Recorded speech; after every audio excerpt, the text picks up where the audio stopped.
Hi ಎಲ್ಲರಿಗೆ simple ಟ್ರಿಕ್ಸಸ್ಗೆ YouTube ಚಾನಲ್ಗೆ ಸ್ವಾಗತ. ಬನ್ನಿ.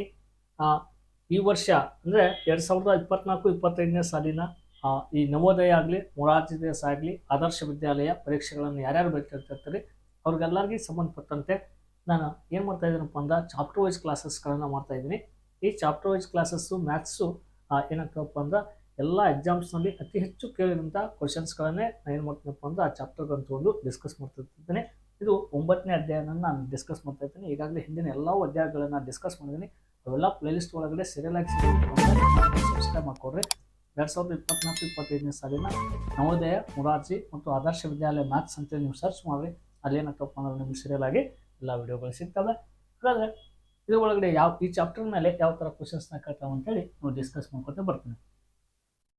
ಇಲ್ಲಿ ಫಸ್ಟ್ ಕ್ವಶನ್ಸ್ ಏನಿದೆಯಪ್ಪ ಅಂದರೆ ಅಧ್ಯಾಯ ಕಾಲ. ಈ ಅಧ್ಯಾಯದ ಮೇಲೆ ಯಾವೆಲ್ಲ ಚಾಪ್ಟರ್ ಕ್ವಶನ್ಸ್ನ ಬರ್ತಾವಪ್ಪ ಅಂದ್ರೆ ಕಾಲದ ರಿಲೇಟೆಡ್ ಕ್ವಶನ್ಸ್ ಬರ್ತವೆ, ಹಣದ ರಿಲೇಟೆಡ್ ಕ್ವಶನ್ಸ್ಗಳು ಬರ್ತವೆ, ಉದ್ದ ಮತ್ತು ಮೂಲಮಾನಗಳ ಪರಿಚಯ ಆಧಾರದ ಮೇಲೆ ಈ ಚಾಪ್ಟರ್ನಲ್ಲಿ ಕ್ವಶನ್ಸ್ನ ಬರ್ತಿರ್ತವೆ.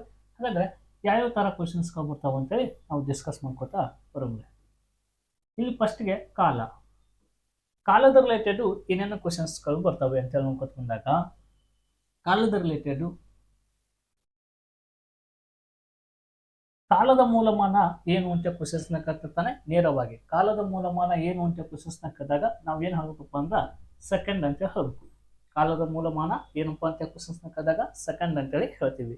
ಹಾಗಾದ್ರೆ ಒಂದು ನಿಮಿಷ ಅಂದ್ರೆ ಏನು? ಒಂದು ನಿಮಿಷ ಅಂದ್ರೆ 60 ಸೆಕೆಂಡ್. ಹೌದಾ? ಇದನ್ನ ನೇರವಾಗಿ ಏನು ಕ್ವಶನ್ಸ್ನ ಕೇಳ್ದಾನ ಅಂತೇಳಿ ನಾನು ನೆಕ್ಸ್ಟ್ ಹೇಳ್ತೀನಿ. ಒಂದು ನಿಮಿಷ ಅಂದ್ರೆ ಎಲ್ಲರಿಗೂ ಗೊತ್ತಿರ್ಬೇಕು 60 ಸೆಕೆಂಡ್. ಹಾಗಾಗಿ ಒಂದು ಗಂಟೆ ಅಂದ್ರೆ 3600 ಸೆಕೆಂಡ್. ಇದೇ ಕ್ವಶನ್ಸ್ನ ಕೇಳ್ದಾನೆ. ಒಂದು ಗಂಟೆಗೆ ಎಷ್ಟು ಸೆಕೆಂಡ್ಸ್ಗಳಿರ್ತವೆ? ಒಂದು ಗಂಟೆ ಅಂದ ತಕ್ಷಣ ಎಲ್ಲ ಪಟ್ಟಣ 60 ಅಂತ ಬಿಡ್ತಾರೆ. 60 ನಿಮಿಷ ಬೇರೆ, ಸೆಕೆಂಡ್ಸ್ ಬೇರೆ. ಹಾಗಾದರೆ ಒಂದು ಗಂಟೆ ಅಂದ್ರೆ 3600 ಸೆಕೆಂಡ್ಸ್ಗಳು ಇರ್ತವೆ. 60 ನಿಮಿಷಗಳಂದ್ರೆ ಒಂದು ಗಂಟೆ. ಇನ್ನು 24 ಗಂಟೆ ಅಂದ್ರೆ ಒಂದು ದಿನ. ಒಂದು ವಾರ ಅಂದ್ರೆ 7 ದಿನ. ಪಾಕ್ಷಿಕ ಇದ್ರ ಮೇಲಿನ ಕ್ವಶನ್ಸ್ನ ಬರ್ತಾವೆ. ಇದನ್ನ ನೆನ್ಪಿಟ್ಕೊಡ್ರಿ. ಪಾಕ್ಷಿಕ ಅಂದ್ರೆ ಎಷ್ಟು ದಿನ? ಪಾಕ್ಷಿಕ ಅಂದ್ರೆ 15 ದಿನದ ಪತ್ರಿಕೆ ಅಥವಾ 14 ದಿನ ಅಂತ ಕೊಡ್ತಾರೆ. ಇಲ್ಲಿ 2 ವಾರದ ಪತ್ರಿಕೆ ಅಂತ ಕೂಡ ನಾವು ಕರಿತಿರ್ತೀವಿ. 2 ವಾರದ ಪತ್ರಿಕೆಗಳನ್ನು ಪಾಕ್ಷಿಕ ಪತ್ರಿಕೆಗಳು ಅಂತ ಕರೀತಾರೆ. ಇಯರ್ಲಿ ಒಂದು ವರ್ಷ ಅಂದ್ರೆ ಮಾಸಿಕ ಪತ್ರಿಕೆ ಅಂದ್ರೆ 30 ದಿನ ಅಥವಾ ಒಂದು ತಿಂಗಳದ ಪತ್ರಿಕೆ ಅಂತ ಕರಿತೀವಿ. ಒಂದು ವರ್ಷ ಅಂದ್ರೆ 365 ದಿನ. ಇನ್ನು ಅಧಿಕ ವರ್ಷದಲ್ಲಿ ಎಷ್ಟು ದಿನಗಳಿರ್ತವಪ್ಪ ಅಂದ್ರೆ 366 ದಿನಗಳು ಬರ್ತವೆ. ಹಾಗಾದ್ರೆ ಅಧಿಕ ವರ್ಷ 4 ವರ್ಷಕ್ಕೊಮ್ಮೆ ಬರ್ತದೆ. ಇದು 4 ವರ್ಷಕ್ಕೊಮ್ಮೆ ಯಾಕೆ ಬರ್ತದೆ ಅಂತೇಳಿ ನಾನು ಒಂದು ನೀಟಾಗಿ ಎಕ್ಸ್ಪ್ಲೇನ್ ಮಾಡಿ ಹೇಳಿದ್ದೀನಿ. ಎಲ್ಲಿಪ್ಪ ಅಂದರೆ ಈ ಸಮಯ ಅಂತೇಳಿ ಒಂದು ಚಾಪ್ಟರ್ ಹೇಳಿದೆ ನೋಡ್ರಿ, ಆ ಚಾಪ್ಟರ್ದಲ್ಲಿ. ಹಾಗಾದರೆ ಒಂದು ಅಧಿಕ ವರ್ಷ ಅಂದ್ರೆ ಏನಪ್ಪ ಅಂದರೆ 366 ದಿನ. ಆ ಅಧಿಕ ವರ್ಷ 4 ವರ್ಷಕ್ಕೊಮ್ಮೆ ಬರ್ತದೆ. ಅದು ಫೆಬ್ರವರಿ ತಿಂಗಳ ಒಳಗಡೆ ಒಂದು ದಿನ ಏನಾಗ್ತದಪ್ಪ ಅಂದ್ರೆ 29ನೇ ತಾರೀಕು ಏನು ಬರ್ತದಪ್ಪ ಅಂದ್ರೆ ಬರೋದ್ರ ಮೂಲಕ ಒಂದು ದಿನ ಹೆಚ್ಚಿಗೆ ಬರ್ತದೆ. ಇದು ಕಾಮನ್ ಆಗಿ ನಮ್ಗೆ ಗೊತ್ತಿದೆ. ಹಾಗಾದರೆ ಇನ್ನು ನೆಕ್ಸ್ಟ್ ಕ್ವಶನ್ಸ್ ಏನು? ಇಲ್ಲಿ ಇದೊಂದು ಇಂಪಾರ್ಟೆಂಟ್. ಪೂರ್ವಾಹ್ನ ಅಂದ್ರೇನು, ಅಪರಾಹ್ನ ಅಂದ್ರೇನು ಗೊತ್ತಾಗಲ್ಲ. ಜಾಸ್ತಿ ಜನಕ್ಕೆ ಏನಪ್ಪ ಅಂದ್ರೆ AM PM ಮೇಲೆ ಕನ್ಫ್ಯೂಸ್ ಆಗ್ತಿರ್ತವೆ. ಬೆಳಗ್ಗೆನ ನಾವೇನು ಕೇಳ್ತೀವಪ್ಪ ಅಂದ್ರೆ ಪೂರ್ವಾಹ್ನ ಅಂತ ಕೇಳ್ತೀವಿ. ಅದನ್ನ AM ಅಂತೇಳಿ ಕರಿತೀವಿ. NT ಮೆರಿಡಿಯನ್ ಅಂತ ಕೂಡ ಕರಿತೀವಿ. ಇನ್ನು ರಾತ್ರಿ 12ರಿಂದ ಮಧ್ಯಾಹ್ನ 12ರವರೆಗೆ ಸಮಯನ ನಾವು ಮಧ್ಯಾಹ್ನ ಅಥವಾ ಅಪರಾಹ್ನ ಅಂತ ಕರಿತೀವಿ. ಪೋಸ್ಟ್ ಮೆರಿಡಿಯನ್ PM ಅಂತೇಳಿ.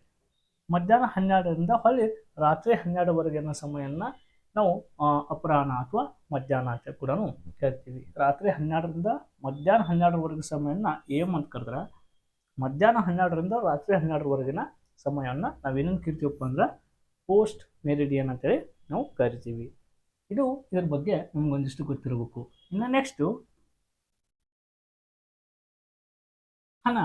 ಹಣದ ರಿಲೇಟೆಡ್ ಏನೇನು ಕ್ವಶನ್ಸ್ಗಳು ಬರ್ತವೆ. ಹಣ ಅಂದ್ರೇನು? ಹಣದಕ್ಕೆ ಸಂಬಂಧಪಟ್ಟಂಥ ಪ್ರಶ್ನೆಗಳನ್ನು ಯಾವ ಥರ ಕೇಳ್ತಾನೆ ಅಂತೇಳಿ ನೋಡ್ಕೊತ ಬಂದಾಗ ಇಲ್ಲಿ ನೋಡ್ರಿ, ಹಣದ ಮೂಲಮಾನನ ನಾವು ಇದರಲ್ಲಿ ಕರಿತೀವಪ್ಪ ಅಂದ್ರೆ ರೂಪಾಯಿ ಒಳಗಡೆ ಕರಿತೀವಿ. ಹಣದ ಮೂಲಮಾನ ಏನು ಅಂತ ಕ್ವಶನ್ಸ್ ಕೇಳಿದಾಗ ರೂಪಾಯಿ ಅಂತ ಹೇಳಬೇಕು. ಹಾಗಾದ್ರೆ 1 ರೂಪಾಯಿ ಅಂದ್ರೆ ಎಷ್ಟು ಪೈಸೆ? 100 ಪೈಸೆ. 1 ರೂಪಾಯಿ ಅಂದ್ರೆ 100 ಪೈಸೆ ಅನ್ನೋದು ಗೊತ್ತಿರುತ್ತೆ. 1 ಲಕ್ಷ ಅಂದ್ರೆ ಎಷ್ಟು ಸಾವಿರಗಳು ಇರ್ತವೆ ಅಂತೇಳಿ ಕ್ವಶನ್ಸ್ನ ಕೇಳಿದಾಗ ಸಾವಿರ ಎಷ್ಟು ಇರ್ತಾವಪ್ಪ ಅಂದ್ರೆ 100 ಇರ್ತವೆ. ಅಂದ್ರೆ 100,000. 10 ಲಕ್ಷ ಅಂದ್ರೆ 1 ಮಿಲಿಯನ್ ಅಂತ ಕರಿತೀವಿ. ಸದ್ಯ ಯೂಟ್ಯೂಬ್ ಒಳಗಡೆ ಯೂಸ್ ಅಂತ ಆಗ್ತಿರ್ತವೆ. 10 ಲಕ್ಷ ಆದ್ರಪ್ಪ ಅಂದ್ರೆ ಅಲ್ಲಿ ಒಂದು M ಅಂತ ಬರ್ತದೆ. ಅಂದ್ರೆ 1 ಮಿಲಿಯನ್ ಅಂದ್ರೆ 10 ಲಕ್ಷ. 1 ಕೋಟಿ ಅಂದ್ರೆ ಎಷ್ಟಪ್ಪ ಅಂದ್ರೆ 100 ಲಕ್ಷ ಅಂತೇಳಿ ಕರಿತೀವಿ. 1 ಕೋಟಿ ಅಂದ್ರೆ ಎಷ್ಟ್ರಿ? 100 ಲಕ್ಷ. ಆದರೆ 100 ಕೋಟಿ ಅಂದರೆ ಎಷ್ಟು? 1 ಬಿಲಿಯನ್ ಅಂತ ಕೇಳ್ತೀವಿ. 1 ಬಿಲಿಯನ್ ಅಂದರೆ 100 ಕೋಟಿ. ಹಾಗಾದರೆ 100 ಮಿಲಿಯನ್ ಇಸ್ಕೊಲ್ತು 1 ಬಿಲಿಯನ್ ಅಂತ ಕೂಡ ನಾವು ಕರಿತೀವಿ. ಹಾಗಾದರೆ 100 ಕೋಟಿ ಅಂದರೆ 1 ಬಿಲಿಯನ್. ಅತ್ಯಂತ ದೊಡ್ಡ. ಇವೆಲ್ಲ ಅಂತಾರಾಷ್ಟ್ರೀಯ ಪದ್ಧತಿ ಒಳಗಡೆ ಮಿಲಿಯನ್, ಬಿಲಿಯನ್, ಟ್ರಿಲಿಯನ್ ಈ ಥರ ಯೂಸ್ ಮಾಡ್ತೇವೆ. ಇದು ಅಂತಾರಾಷ್ಟ್ರೀಯ ಪದ್ಧತಿ ಒಳಗಡೆ. ಇನ್ನು ನೆಕ್ಸ್ಟ್ ಕ್ವಶನ್ಸ್ ತೂಕನ್ ಹೇಳ್ತಾ ಇದ್ದೀನಿ. ದೇ ಆರ್ ರಿಲೇಟೆಡ್ ಕ್ವಶನ್ಸ್ ಯಾವ ಥರ ಬರ್ತಾವೆ ಅಂತೇಳಿ ನೆಕ್ಸ್ಟ್ ನೋಡೋಣ. ಇನ್ನು ತೂಕದ ರಿಲೇಟೆಡ್ ಏನೇನು ಮೂಲಮಾನಗಳು ಗೊತ್ತಿರಬೇಕು. ತೂಕದ ಮೂಲಮಾನವನ್ನು ನಾವು ಕಿಲೋಗ್ರಾಮ್ ಅಂತೇಳಿ ಕರಿತೀವಿ. ತೂಕದ ಮೂಲಮಾನವನ್ನು ಕಿಲೋಗ್ರಾಮ್ ಅಥವಾ ಗ್ರಾಮ್ ಅಂತ ಕೂಡ ಅದರ ಬರ್ತದಲ್ಲ, ಹೀಗಾಗಿ ಇದನ್ನ ಗೊತ್ತಿರಬೇಕು. 1 ಗ್ರಾಮ್ ಇಸ್ಕೊಲ್ತು 1 ಗ್ರಾಮ್ ಅಂದರೆ 1000 ಮಿಲಿಗ್ರಾಮ್. ಬರೀ 1 ಗ್ರಾಮ್ ಅಂದರೆ 1000 ಮಿಲಿಗ್ರಾಮ್. ನಿಮ್ಮ ಕ್ವಶನ್ಸ್ನ ಒಂದು ತೊಲಿ ಅಂದರೆ ಎಷ್ಟು? 10 ಗ್ರಾಮ್. 10 ಗ್ರಾಮ್ ಅಂದರೆ 1 ತೊಲಿ. ಬಂಗಾರ ಒಳಗಡೆ ತೊಲಿ ಒಳಗಡೆ ಲೆಕ್ಕಗಳನ್ನು ಮಾಡ್ತಾರೆ. Next 1 gram 1/1000 kilogram. ಕಿಲೋಗ್ರಾಮ್ ಒಳಗಡೆ ಕೇಳಿದ್ರಪ್ಪ ಅಂದ್ರೆ ಇದನ್ನ ಈ ಥರ ಬರೀಬೇಕು. 1 ಕಿಲೋಗ್ರಾಮ್ ಅಂದರೆ 1000 ಗ್ರಾಮ್ ಆಗ್ತದೆ. 1 ಕ್ವಿಂಟಾಲ್ ಅಂದರೆ 100 kg. ಅಂದರೆ 100 kgನ 1 ಕ್ವಿಂಟಾಲ್ ಅಂತ ಕೇಳ್ತೀವಿ. ಅದೇ 10 ಕ್ವಿಂಟಾಲ್ ಅಂದರೆ 1 ಟನ್ ಅಂತ ಕೇಳ್ತಾರೆ.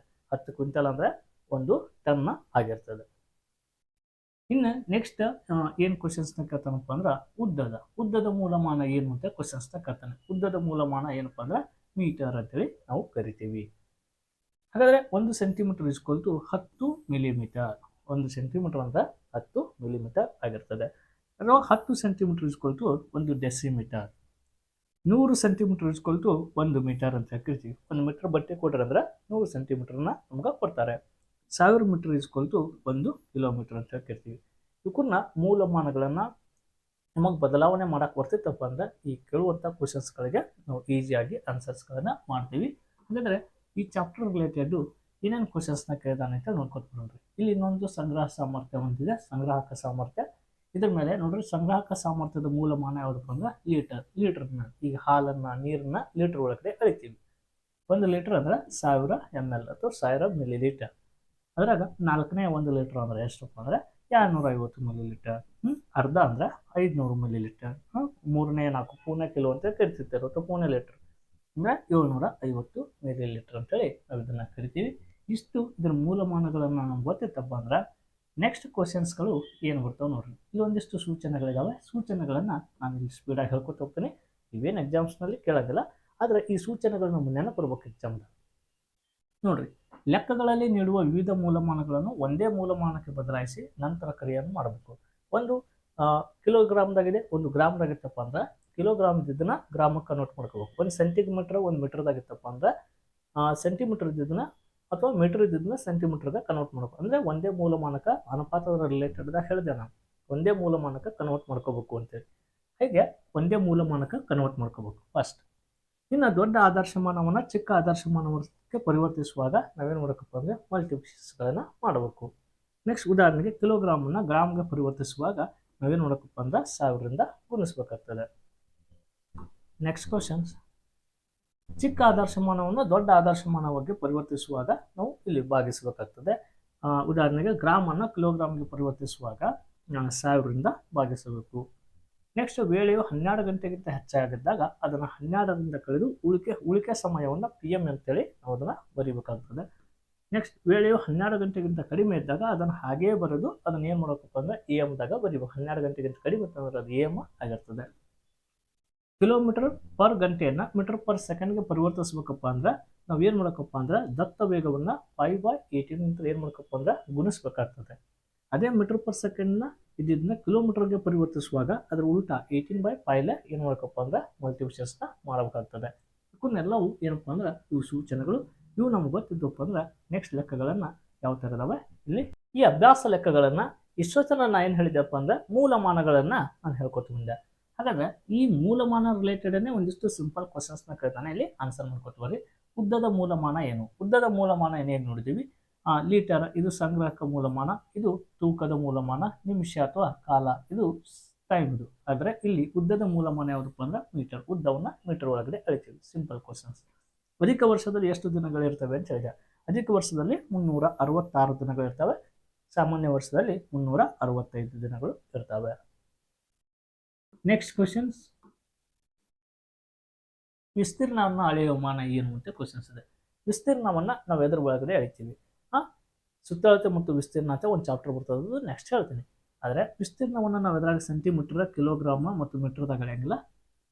ವಿಸ್ತೀರ್ಣವನ್ನು ನಾವು ಚದರ್ ಮೀಟರ್ ಒಳಗಡೆ ಅಳಿತೀವಿ, ಚದರ ಮಾನದಲ್ಲಿ ಅಳಿತೀವಿ. ಹೀಗಾಗಿ ವಿಸ್ತೀರ್ಣ ಅಳೆಯುವ ಮಾನ ಚದರ್ ಅಂತೇಳಿ ಆನ್ಸರ್ನ ಬರೀಬೇಕಾಗ್ತದೆ. Next questions. ಇದನ್ನು ಸೆಂಟಿಮೀಟರ್ಗಳಲ್ಲಿ ಅಳೆಯುತ್ತಾರೆ ಅಂತ ಕ್ವಶನ್ಸ್. ಸೆಂಟಿಮೀಟರ್ಗಳಲ್ಲಿ ಅಳೆಯುವುದು ಯಾವುದು? ಗಾತ್ರವು, ವಿಸ್ತೀರ್ಣ, ಕಾಲು, ಸುತ್ತಳತೆ. ನೋಡ್ರಿ, ಇಲ್ಲಿ ಕಾಲವನ್ನು ಸಮಯವನ್ನು ಅಳಿತೀವಿ, ಗಾತ್ರವನ್ನು ಅಳೆಯಕ್ಕೆ ಬರಲ್ಲ, ವಿಸ್ತೀರ್ಣವನ್ನು ಚದರಮಾನಗಳಲ್ಲಿ ಅಳಿತೀವಿ. ಸೆಂಟಿಮೀಟರ್ಗಳಲ್ಲಿ ಅಳೆಯುವುದು ಯಾವುದಪ್ಪ ಅಂದ್ರೆ ಸುತ್ತಳತೆ. ಸುತ್ತಳತೆಯನ್ನು ಮೀಟರ್ ಇತ್ತಪ್ಪ ಅಂದ್ರೆ ಮೀಟರ್ದಾಗ ಅಳಿತೀವಿ, ಸೆಂಟಿಮೀಟರ್ ತಪ್ಪ ಸೆಂಟಿಮೀಟರ್ದಾಗ ಅಳಿತವೆ, ಕಿಲೋಮೀಟರ್ ತಪ್ಪ ಅಂದ್ರೆ ಕಿಲೋಮೀಟರ್. ಸುತ್ತಳತೆ ಅಂತ ಬಂದಾಗ ಹೀಗಾಗಿ ಆಪ್ಷನ್ಸ್ ಡಿ ರೈಟ್ ಆನ್ಸರ್. ಇದನ್ನು ಗಂಟೆಗಳಲ್ಲಿ ವ್ಯಕ್ತಪಡಿಸುತ್ತಾರೆ. ಗಂಟೆಗಳಲ್ಲಿ ವ್ಯಕ್ತಪಡಿಸುವುದು ಯಾವುದು? ವಿಸ್ತೀರ್ಣ ಅಲ್ಲ, ಸುತ್ತಳತೆ ಅಲ್ಲ, ಗಾತ್ರ ಅಲ್ಲ. ಗಂಟೆ ಅಂತ ಬರ್ತಪ್ಪ ಅಂದ್ರೆ ಕಾಲ. ಕಾಲವನ್ನು ನಾವು ಗಂಟೆಗಳಲ್ಲಿ ವ್ಯಕ್ತಪಡಿಸುತ್ತೇವೆ. ಇನ್ನು ನೆಕ್ಸ್ಟ್ ಕ್ವಶನ್ಸ್. ಇಲ್ಲಿಂದ ಕ್ವಶನ್ಸ್ ಆರಂಭ ಆಗ್ತಾವೆ ನೋಡ್ರಿ. ಕ್ವಶನ್ಸ್ನ ನಾವು ಯಾವ ಥರ ಬಿಡಿಸ್ಕೋಬೇಕು ಅಂತ. 6 ಲೀಟರ್ ಎಣ್ಣೆಯನ್ನು 750 ಮಿಲಿ ಲೀಟರ್ನಂತೆ ಎಷ್ಟು ಬಾಟಲಿಗಳನ್ನು ತುಂಬಬಹುದು ಅಂತ ಕ್ವಶನ್ಸ್ ಇದೆ. ಎಷ್ಟಿದೆ? 6 ಲೀಟರ್ ಎಣ್ಣೆಯನ್ನು 750 ಮಿಲಿ ಲೀಟರ್ನಂತೆ ಎಷ್ಟು ಬಾಟಲಿಗಳನ್ನು ತುಂಬಬಹುದು? 6 ಲೀಟರ್ ಅಂದ್ರೆ ನಾನು ಹೇಳಿನಿ, 1 ಲೀಟರ್ ಅಂದ್ರೆ 1000 ಮಿಲಿ ಲೀಟರ್ ಅಂತೇಳಿ. ಹಾಗಾದ್ರೆ ಇದು ಲೀಟರ್ ಇದೆಯಪ್ಪ ಅಂದ್ರೆ ಇದು ಮಿಲಿ ಲೀಟರ್ ಅಂತಂದ್ರೆ ದೊಡ್ಡ ಆದರ್ಶಮಾನನ ಚಿಕ್ಕ ಆದರ್ಶಮಾನಕ್ಕೆ ಕನ್ವರ್ಟ್ ಮಾಡಬೇಕು. ಕನ್ವರ್ಟ್ ಮಾಡ್ರಿ. ಇಲ್ಲಿ 6 ಲೀಟರ್ ಇದ್ದಿದ್ದು 6000 ಮಿಲಿ ಲೀಟರ್ ಮಾಡ್ತೀನಿ. ಎಷ್ಟ್ರಿ? 6000 ಮಿಲಿ ಲೀಟರ್. 6 ಲೀಟರ್ ಇದ್ದಿದ್ದನ್ನ 6000 ಮಿಲಿ ಲೀಟರ್ ಮಾಡ್ತೀವಿ. ಹಾಗಾದ್ರೆ 750ರಂತೆ ಎಷ್ಟು ಡಬ್ಬಗಳನ್ನು ತುಂಬೋದಪ್ಪ ಅಂದ್ರೆ ಡಿವೈಡೆಡ್ ಬೈ 750 ಡಿವೈಡೆಡ್ ಬೈ 750ನ ಮಾಡಿಬಿಡ್ಬೇಕು ಇದಕ್ಕೆ. ಇವಾಗ ನೋಡ್ರಿ, ಇದೊಂದು ಜೀರೋ ತೆಗಿತೀನಿ. ತೆಗೆದು ನಾನೀಗ ಏನು ಮಾಡ್ತೀನಪ್ಪ ಅಂದ್ರೆ 5 ಮಗ್ಗಿ ಒಳಗಡೆ ಕ್ಯಾನ್ಸಲ್ ಮಾಡ್ಕೊತ ಬರ್ತೇನೆ. 5 ಒಂದಲೇ 5. ನಾ ಎಷ್ಟು ಉಳಿತೀವಿ? 5 ಒಂದಲೇ 5. ಇನ್ನು ಎಷ್ಟು ಉಳಿತೀರಿ? 2 ಉಳಿತು. 5 5ಲೇ 25. ನೆಕ್ಸ್ಟ್ 5 ಒಂದಲೇ 5. ಇನ್ನು 1 ಉಳಿತು. 5 2 10. ಇದು 0 ಇದೆ 0. 15 ಒಂದಲೇ 15. 15 8 120. ಹಾಗಾದ್ರೆ ಎಷ್ಟು ಬಂತಪ್ಪ ಅಂದ್ರೆ 8 ಬಂತಿಲ್ಲಿ. 15 ಒಂದಲೇ 15. 15 8ಲೇ 120. ಹಾಗಾದ್ರೆ ಎಷ್ಟು ಬಂತಿಲ್ಲಿ? 8. ಹಾಗಾದ್ರೆ ಎಷ್ಟು ಬಾಟ್ಲಿಗಳನ್ನ ನಾವು ತುಂಬೋದಪ್ಪ ಅಂದ್ರೆ 8 ಬಾಟ್ಲಿಗಳನ್ನು ಏನು ಮಾಡ್ಬೋದಪ್ಪ ಅಂದ್ರೆ ತುಂಬೋದು. ಅಂದರೆ 6000ನ ನೀವು 750ರಿಂದ ಭಾಗಾಕಾರ ಮಾಡ್ಕೊತ ಬರ್ರಿ. ಭಾಗಲಬ್ಧ ಎಷ್ಟು ಬರ್ತದಪ್ಪ ಅಂದ್ರೆ 8 ಬರ್ತದೆ. 8 ಬಂತಪ್ಪ ಅಂದ್ರೆ ನಾವು ಎಷ್ಟು ಬಾಟ್ಲಿಗಳನ್ನು ತುಂಬೋದು? 750 ml ಅಂತವು 6 ಲೀಟರ್ನ 8 ಬಾಟ್ಲಿಗಳನ್ನು ತುಂಬೋದು. ಇದು ಫಸ್ಟ್ ಕ್ವಶನ್ಸ್. ಇನ್ನು ನೆಕ್ಸ್ಟ್ ಕ್ವಶನ್ಸ್ ಏನಿದೆ ನೋಡ್ರಿ, ಭಾಳ ಸಿಂಪಲ್ ಇದಾವೆ ಕ್ವಶನ್ಸ್ಗಳು. 1 ಲೀಟರ್ ತುಪ್ಪದ ತೂಕವು ನೆಕ್ಸ್ಟ್ ನೋಡ್ರಿ, 1 ಲೀಟರ್ ತುಪ್ಪದ ತೂಕವು 930 ಗ್ರಾಮ್ ಆಗಿದೆ. ತುಪ್ಪದ ಬೆಲೆಯು 1 ಕಿಲೋಗ್ರಾಮ್ಗೆ 200 ರೂಪಾಯಿ. ಆದರೆ 5 ಲೀಟರ್ ತುಪ್ಪದ ಬೆಲೆ ಎಷ್ಟು ಗೊತ್ತೆ? ಅಂದ್ರೆ ಇಲ್ಲಿ ಏನು ಹೇಳಿದಾರಪ್ಪ ಅಂದ್ರೆ 1 ಲೀಟರ್ ತುಪ್ಪದ ತೂಕ ಎಷ್ಟದ? 1 ಲೀಟರ್ ಅಂದ್ರೆ ಕಿಲೋಗ್ರಾಮ್ಗೆ 200 ರೂಪಾಯಿ ಅಂತ ಹೇಳ್ಯಾರ. 1 ಕಿಲೋಗ್ರಾಮ್ ಅಂದ್ರೆ 1000 ಗ್ರಾಮ್. ಬಟ್ ಇಲ್ಲಿ ಕಡಿಮೆ ಇದೆ. ಹಾಗಾಗಿ ಮೊದಲು ಎಷ್ಟು ಗ್ರಾಮ್ ಆಯ್ತು ನೋಡ್ರಿ. 1 ಲೀಟರ್ ತುಪ್ಪದ ಬೆಲೆ 930 ಅಂದ್ರೆ 930. ಹಾಗಾದ್ರೆ ಎಷ್ಟು ಲೀಟರ್ ತುಪ್ಪ ಇದೆ? 5 ಲೀಟರ್ ತುಪ್ಪ ಇದೆ. ಇಂಟು 5 ಮಾಡಿರೋದಕ್ಕೆ 5 0 0. 5 3 ಎಷ್ಟಪ್ಪ ಅಂದ್ರೆ 15. 1 ಕ್ಯಾರಿ. 5 9 45. 45 1 46. 4650 ಏನಾಯ್ತಪ್ಪ ಅಂದ್ರೆ ml ಮಿಲಿ ಲೀಟರ್ ಏನಾಯ್ತಪ್ಪ ಅಂದ್ರೆ ನಮ್ಗೆ ತುಪ್ಪ ಸಿಕ್ತು. ಅಂದರೆ ಗ್ರಾಮ್ ತೂಕ ಇಲ್ಲಿ ಗ್ರಾಮ್ದಾಗ ಕೊಟ್ಟರೆ ಇದು ಟೋಟಲ್ ಎಷ್ಟಪ್ಪ ಅಂದ್ರೆ ಇಷ್ಟು ಗ್ರಾಮ್ ತೂಕ ಆಯ್ತು. ಮಿಲಿ ಲೀಟರ್ದಾಗ ಬೇಡ, ಗ್ರಾಮದಲ್ಲಿ ಕೊಟ್ಟಿದ್ದಾನೆ, ನಾವು ಗ್ರಾಮದಲ್ಲಿ ಬರ್ಕೊಂಡು 4650 ಗ್ರಾಮ್ ಏನಾಯ್ತಪ್ಪ ಅಂದ್ರೆ ತೂಕದ ಗ್ರಾಮ ಆಯಿತು. ಹಾಗಾದರೆ ಒಂದು ಕಿಲೋ ಅಂದರೆ 1 kg ಅಂದ್ರೆ ಎಷ್ಟು ಗ್ರಾಮ? 1000 ಗ್ರಾಮ್ ಇದೆ. ಹೌದಾ? 1 kg ಅಂದ್ರೆ ಎಷ್ಟು ರೀ? 1000 ಗ್ರಾಮ್ ಇದೆ.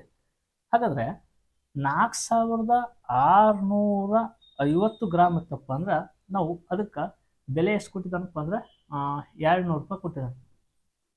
200 ರೂಪಾಯಿ ಕೊಟ್ಟಿದ್ದಾನೆ. ಹಾಗಾದರೆ 1 ಕಿಲೋಗ್ರಾಮ್ಗೆ 200 ರೂಪಾಯಿ ಅಂತ ಕೊಟ್ಟಾಗ 4650 ಏನಿತ್ತಪ್ಪ ಅಂದ್ರೆ ಟೋಟಲ್ ನಮ್ಗೆ ಏನಿದೆಯಪ್ಪ ಅಂದ್ರೆ ತುಪ್ಪದ ಗ್ರಾಮ ಬಂದಿದೆ.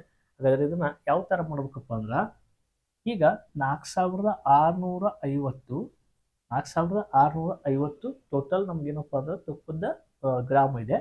ಇಂಟು ಎಷ್ಟಪ್ಪ ಅಂದ್ರೆ 200 ಇಂಟು 200 ಅಂದರೆ ಇಂಟು 200 ಯಾಕಪ್ಪ ಅಂದ್ರೆ ಇಷ್ಟಿತ್ತಪ್ಪ ಅಂದ್ರೆ 1 kg ಎಷ್ಟು 1000 gram divided by 1000 hockey cancel ಮಾಡ್ರಿ ನೋಡೋಣ. ಈಗ 1000 ಅಂತ ಹಾಕಿದ್ದೀನಿ 1000. ಈಗ ಯು ಆರ್ ಜೀರೋ ತೆಗಿತೀನಿ, ಇದೊಂದು ಜೀರೋ ತೆಗಿತೀನಿ. ಈಗ 465 ಇಂಟು 2 ಇದೆ. 465 ಇಂಟು 2 ಮಾಡಿರಿ. 465 ಇಂಟು ಇಲ್ಲಿ ಕೆಳಗಡೆ ಮಾಡಲಿ ಇಂಟು 2. 2 ಇಲ್ಲಿ ಎಷ್ಟಪ್ಪ ಒಂದು 10, 2 6 12 1 13. ನೆಕ್ಸ್ಟ್ 2 4 8 8 1 9 930. ಹಾಗಾದರೆ 1 kg ತುಪ್ಪದ ಬೆಲೆ ಎಷ್ಟಾಗ್ತದಪ್ಪ ಅಂದ್ರೆ 930 ರೂಪಾಯಿ ಆಗ್ತದೆ. ಇಷ್ಟೇ ಸಿಂಪಲ್ ಕ್ವಶನ್ಸ್ನ ನಾನು ಏನು ಮಾಡಿದ್ನಪ್ಪ ನಿಮಗೆಲ್ಲ ಎಕ್ಸ್ಪ್ಲೇನ್ ಮಾಡಿ ಹೇಳಿದ್ದೀನಿ. ಟೋಟಲ್ 930 ಗ್ರಾಮ್ ಇತ್ತು. 1 ಲೀಟರ್ ತುಪ್ಪದ ಬೆಲೆ 5 ಲೀಟರ್ ಇತ್ತಪ್ಪ ಅಂದ್ರೆ ಟೋಟಲ್ ಎಷ್ಟು ಗ್ರಾಮ್ ಆಯ್ತು ನೋಡೋದು 4600. 930 ಇಂಟು 5 ಮಾಡಿದಾಗ 4650 ಗ್ರಾಮ್ ಬರ್ತದೆ. ಈ 4650 ಗ್ರಾಮಕ್ಕೆ 1 ಲೀಟರ್ಗೆ 1 kgಗೆ ಬೆಲೆ ಎಷ್ಟಾದಪ್ಪ ಅಂದರೆ 200 ರೂಪಾಯಿ ಆಗುತ್ತೆ. ಡಿವೈಡೆಡ್ ಬೈ 1 kg ಅಂದ್ರೆ 1000 ಗ್ರಾಮ್. ಕೆಳಗಡೆ ಬರ್ಕೊಂಡು ಯು ಆರ್ ಜೀರೋ ತೆಗೆದು ಇದೊಂದು ಜೀರೋ ತೆಗೆದು 465 ಇಂಟು 2 ಮಲ್ಟಿಪ್ಲಿಕೇಶನ್ಸ್ ಮಾಡಿದಾಗ 930 ಬರ್ತದೆ. ಹಾಗಾದರೆ 1 kg ತುಪ್ಪದ ಬೆಲೆ 200 ರೂಪಾಯಿ ಆದಾಗ 1 kgಗೆ 200 ರೂಪಾಯಿ ಆದಾಗ 4650 ಗ್ರಾಮ್ಗೆ ಎಷ್ಟು ರೂಪಾಯಿ ಆಗ್ತದಪ್ಪ ಅಂದ್ರೆ ಟೋಟಲ್ 930 ರೂಪಾಯಿ ಆಗ್ತದೆ. ಇಷ್ಟೇ ಇದು ಕ್ವಶನ್ಸ್. ನೆಕ್ಸ್ಟ್ ಕ್ವಶನ್ಸ್ ಏನಿದೆಯಪ್ಪ ಅಂದ್ರೆ 2 ಕಿಲೋಗ್ರಾಮ್ ಸಕ್ಕರೆಯನ್ನು 5 ಸಮಭಾಗಗಳಾಗಿ ವಿಂಗಡಿಸಲಾಗಿದೆ. ಪ್ರತಿಯೊಂದು ಭಾಗದ ತೂಕವೆಷ್ಟು ಅಂತ ಕ್ವಶನ್ಸ್ ಇದೆ. 2 ಕಿಲೋಗ್ರಾಮ್ ಅಂದ್ರೆ ಎಷ್ಟು ರೀ? 2000 ಗ್ರಾಮ್. 2000 ಗ್ರಾಮನ್ನು 5 ಸಮಭಾಗಗಳಾಗಿದೆಪ್ಪ ಅಂದ್ರೆ ಡಿವೈಡೆಡ್ ಬೈ 5. ಹಾಗಾದರೆ ಪ್ರತಿಯೊಂದು ಭಾಗದ ತೂಕ ಎಷ್ಟು ಅಂತ ಕ್ವಶನ್ಸ್ನ ಕೇಳಿದಾನೆ. ಅವಾಗ 5 1 5 5 4 20 2 ಜೀರೋ ಇದಾವೆ 2 ಜೀರೋ ಅಂದರೆ 400 ಗ್ರಾಮ್ ಆಯಿತು. ಹಾಗಾದರೆ ಎಷ್ಟು ಗ್ರಾಮ್ ಆಗಿರ್ತದಪ್ಪ ಅಂದ್ರೆ 400 ಗ್ರಾಮ್ಗಳು ಆಗಿರ್ತದೆ ಆ ಭಾಗದ ತೂಕ. ನೆಕ್ಸ್ಟ್ ಕ್ವಶನ್ಸ್ ಭಾಳ ಸಿಂಪಲ್ ಕ್ವಶನ್ಸ್ ಇವು. ಈ ಥರ ಪ್ರತಿ ನವೋದಯ ಎಕ್ಸಾಮ್ಸ್ಗಳಲ್ಲಿ ತೆಗೆದು ನೋಡ್ರಿ, ಈ ಥರ ಒಂದು ಕ್ವಶನ್ಸ್ ಫಿಕ್ಸ್ ಬಂದೇ ಬರ್ತದೆ. ಯಾಕಪ್ಪ ಅಂದ್ರೆ ಸಮಯ ರಿಲೇಟೆಡು. ಒಂದು ಬಸ್ಸು ಪೂರ್ವಾಹ್ನ 10:15 ಗಂಟೆಗೆ ದೆಹಲಿಯಿಂದ ಡೆಹ್ರಾಡೂನ್ಗೆ ಹೊರಟಿತ್ತು. ಆ ಪ್ರಯಾಣಕ್ಕೆ ಬಸ್ಸಿಗೆ 6 ಗಂಟೆ 30 ನಿಮಿಷ ಬೇಕಾಯಿತು. ಹಾಗಾದರೆ ಆ ಬಸ್ಸು ಎಷ್ಟು ಗಂಟೆಗೆ ಡೆಹ್ರಾಡೂನ್ಗೆ ಏನಾಯ್ತಪ್ಪ ಅಂದ್ರೆ ತಲುಪ್ತು ಅಂತ ಕ್ವಶನ್ಸ್ ಇದೆ. ನೋಡ್ರಿ, ಒಂದು ಬಸ್ಸು 10:15ಕ್ಕೆ ಏನಾಯ್ತಪ್ಪ ಅಂದ್ರೆ ದೆಹಲಿಯಿಂದ ಹೊರಟು ಹೋಗ್ತಿರುತ್ತೆ. ಆ ಬಸ್ಸಿಗೆ ಪ್ರಯಾಣಕ್ಕೆ ಎಷ್ಟಪ್ಪ ಅಂದ್ರೆ 6 ಗಂಟೆ 30 ನಿಮಿಷ ಬೇಕಾಗ್ತದೆ. 6 ಗಂಟೆ 30 ನಿಮಿಷ ಕೂಡಿಸಿಬಿಡ್ರಿ. 15 1 30 ಎಷ್ಟಪ್ಪ ಅಂದ್ರೆ 45 ಆಯಿತು. 10 1 6 ಎಷ್ಟಪ್ಪ ಅಂದ್ರೆ 16 45 ನಿಮಿಷ ಆಯಿತು. 45 ನಿಮಿಷ ಅಂತಂದಾಗ ನಮಗೆ ಇಲ್ಲಿ ಆಪ್ಷನ್ಸ್ 45 ಇಲ್ಲ. ಹಾಗಾದರೆ ಇದನ್ನು ನಾವೇನು ಮಾಡಬೇಕಪ್ಪ ಅಂದ್ರೆ 12 ಗಂಟೆ ಒಳಗಡೆ ಇದನ್ನು ನಾವು ಕಳೆದು ಬಿಡ್ಬೇಕು. 12 ಗಂಟೆನ ಇದ್ರ ಒಳಗಡೆ ಕಳೆದು ಬಿಡ್ಬೇಕು. ಯಾಕೆ 12 ಗಂಟೆನ ಕಳೆದಪ್ಪ ಅಂದ್ರೆ ಇದು ನಿಮಗೆ ರೈಲ್ವೆ ಸಮಯ ಬಂದಿರ್ತೈತೆ. ಇದಕ್ಕಪ್ಪ ಅಂದ್ರೆ 16 ಗಂಟೆ ಅಂದ್ರೆ 4 ಗಂಟೆ ನಿಮ್ಗೆ ಗೊತ್ತಿತ್ತಪ್ಪ ಅಂದ್ರೆ ನೀವು ಡೈರೆಕ್ಟಾಗಿ 4 ಗಂಟೆ 45 ನಿಮಿಷ ಅಂತ ಹಾಕ್ಬೇಕು. 45ಕ್ಕೆ 45 16 12 ಕಳೆದ್ರೆ 4 ಗಂಟೆ 45 ನಿಮಿಷ. ಇದು ಬೆಳಗ್ಗೆ ಬಿಟ್ಟದಪ್ಪ ಅಂದರೆ ಮಧ್ಯಾಹ್ನ ಏನಾಗಿರ್ತದಪ್ಪ ಅಂದ್ರೆ ಅಪರಾಹ್ನ ಅಂದ್ರೆ ಮಧ್ಯಾಹ್ನ. ಹಾಗಾದರೆ 4 ಗಂಟೆ 45 ನಿಮಿಷ ಆಪ್ಷನ್ಸ್ 3ರಲ್ಲಿದೆ. ಸಿ ಏನಾಗ್ತದಪ್ಪ ಅಂದ್ರೆ ರೈಟ್ ಆನ್ಸರ್ ಆಗ್ತದೆ. 4 ಗಂಟೆ 45 ನಿಮಿಷ ಪೂರ್ವಾಹ್ನ ಬಿಟ್ಟದ ಅಂತ ಹೇಳ್ಯಾರ. ಹಾಗಾದರೆ ಪ್ರಯಾಣಕ್ಕೆ 6 ಗಂಟೆ 30 ನಿಮಿಷ ತಗೋತಪ್ಪ ಅಂದ್ರೆ 12 ಗಂಟೆ ಮೇಲೆ ಹೋಯ್ತು. 16 ಗಂಟೆ ಬಂತಂತಂದಾಗ 12 ಗಂಟೆ ಮೇಲೆ ಇದ್ದು ಎಲ್ಲ ಏನಪ್ಪ ಅಂದ್ರೆ ಅಪರಾಹ್ನದಲ್ಲಿ ಬರ್ತವೆ. ಹೀಗಾಗಿ 4 ಗಂಟೆ 45 ನಿಮಿಷ ರೈಟ್ ಆನ್ಸರ್ ಆಗ್ತದೆ. ನೆಕ್ಸ್ಟ್ ಕ್ವಶನ್ ಏನಿದೆ ನೋಡ್ರಿ. ಪ್ರಯಾಣದ ಆರಂಭದಲ್ಲಿ ಒಂದು ಕಾರಿನ ಮೀಟರ್ 678.3 ಕಿಲೋಮೀಟರ್ನನ್ನು ತೋರಿಸಿತು. ಪ್ರಯಾಣದ ಕೊನೆಯಲ್ಲಿ ಮೀಟರ್ 913.5 ಕಿಲೋಮೀಟರ್ ತೋರಿಸಿತು. ಪ್ರಯಾಣದ ವೇಳೆಯಲ್ಲಿ ಕಾರು ಚಲಿಸಿದ ದೂರ ಎಷ್ಟು ಅಂತ ಕ್ವಶನ್ಸ್ ಇದೆ. ಅಂದರೆ ಆರಂಭದಲ್ಲಿ ಇಷ್ಟಿತ್ತ, ಅಂತ್ಯದಲ್ಲಿ ಇಷ್ಟದ. ಹಾಗಾದ್ರೆ ಇದರ ಒಳಗಡೆ ಇದನ್ನು ಕಳೆದ್ಬಿಡ್ಬೇಕು. 913.5 ಒಳಗಡೆ ಫಸ್ಟ್ಗೆ ಆರಂಭದಲ್ಲಿ ಎಷ್ಟಿತ್ತು? 678.3 ಇತ್ತು. ಇದನ್ನು ತೆಗೆದು ಬಿಟ್ಟೆವಪ್ಪ ಅಂದ್ರೆ ಮೈನಸ್ ಮಾಡಿಬಿಟ್ಟು ಅಂದ್ರೆ ಕಾರ್ ಎಷ್ಟು ಚಲಿಸಿತ್ತು ನಮ್ಗೆ ಗೊತ್ತಾಗ್ತದೆ. 5 3 ಕಳೆದ್ರೆ 2, 13ರಾಗ ಪಾಯಿಂಟ್ ಇಟ್ಟರೆ 13ರಾಗ 8 ಕಳೆದ್ರೆ 5, ಒಂದು ಕೈಲ 7 1 8 ಆಯಿತು. 11ರಾಗ 8 ಕಳೆದ್ರೆ 3, ಒಂದು ಕೈಲ 9ರಾಗ 6 1 7 ಆಯಿತು. 235.2 ಕಿಲೋಮೀಟರ್ ಏನಾಗಿರ್ತದಪ್ಪ ಅಂತ ಚಲಿಸಿರ್ತದೆ. ಆಪ್ಷನ್ಸ್ ಡಿ ಇದಾಗಿತ್ತು ನೋಡ್ರಿ, 235.2 ಕಿಲೋಮೀಟರ್. ಈ ಥರ ಕ್ವಶನ್ಸ್ಗಳನ್ನ ಈ ಚಾಪ್ಟರ್ ಮೇಲೆ ಇನ್ನೂ ಸಾಕಷ್ಟು ಕ್ವಶನ್ಸ್ಗಳನ್ನು ಕೇಳಿದಾನೆ. ಅವೆಲ್ಲ ಕ್ವಶನ್ಸ್ಗಳನ್ನ ಏನು ಮಾಡ್ತೀನಪ್ಪ ಅಂದ್ರೆ ಇನ್ನೊಂದು ವಿಡಿಯೋದಲ್ಲಿ ಡಿಸ್ಕಸ್ ಮಾಡ್ತೀನಿ. ಸ್ವಲ್ಪ ಡಿಸ್ಟರ್ಬೆನ್ಸ್ ಇರೋದ್ರಿಂದ ಅದಕ್ಕೋಸ್ಕರ ಈ ಕ್ಲಾಸಸ್ಗಳನ್ನು ನಾನು ಇನ್ನೂ ಕ್ವಶನ್ಸ್ಗಳಿದ್ದಾವೆ, ಅವು ಎಲ್ಲ ಕ್ವಶನ್ಸ್ಗಳನ್ನ ಇನ್ನೊಂದು ವಿಡಿಯೋದಲ್ಲಿ ಡಿಸ್ಕಸ್ ಮಾಡ್ತಿರ್ತಾನೆ. ಫಸ್ಟ್ ಟೈಮ್ ಚಾನಲ್ ನೋಡ್ಕೊಂಡು ಮಾಡ್ಕೊಡ್ರಿ. ಎಲ್ಲವೂ ಏನಿದಪ್ಪ ಅಂದ್ರೆ ಚಾಪ್ಟರ್ ವೈಸ್ ಇರ್ತವೆ. ನಿಮ್ಗೆ ಈ ಥರ ನೋಡ್ರಿ ಅಫಿಷಿಯಲ್ ಕ್ವಶನ್ಸ್ಗಳನ್ನ ಏನು ಮಾಡಿದ್ದೀನಪ್ಪ ಅಂದ್ರೆ ನಾ ತಗೊಂಡು ಡಿಸ್ಕಸ್ ಮಾಡಿದ್ದೀನಿ.